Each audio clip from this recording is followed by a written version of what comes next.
Makeup babes, YouTube, what's good? It is your girl Lisa Rose, aka the Makeup Baby, and I am back with another video.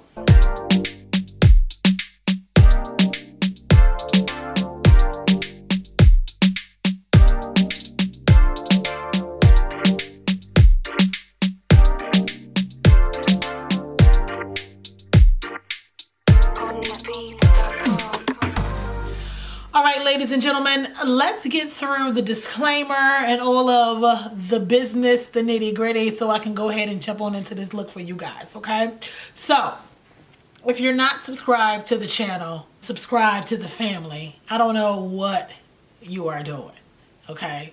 Like, I might not be up here every day, every week, once a month, but whenever I'm up here, you gotta know what I'm doing when I'm doing it.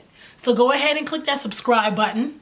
And I want you to hit that notification bell so anytime when I upload, you will be notified, okay? And when I am not on the tube, you guys gotta come check me out on all my other social media platforms, okay? So that is your Twitter, your Facebook, your Instagram, and sometimes on Snapchat. Okay, but you can find me. I'll leave the links down below in the description box. So today is just like a kind of get ready with me video. This is a very simple, dewy, glowy, skin-tastic makeup look. It's cute. Like, this is just cute makeup. Like, if you want to go out and kick it, look bomb as AF, but you trying to stunt, but you're not trying to stunt. This is like you trying to stunt makeup, but you're not really trying to stunt makeup. This is that summertime glow, that summertime fine. Like, what you talking about? Like, what? Okay, do you see all of that? Do you see that? Like, come on, cuz, okay? Like, summertime fine. Like, what is you doing? Like, what?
Anyways, y'all, thanks for rocking with your girl. I really appreciate you all. If you made it to the end, I so appreciate you. Again, products will be listed in the description box below. And until next time, makeup babes, peace. Let me just put this lip back on again. Like this lip is all kinds of pretty, like, it kind of has like that salmon look, like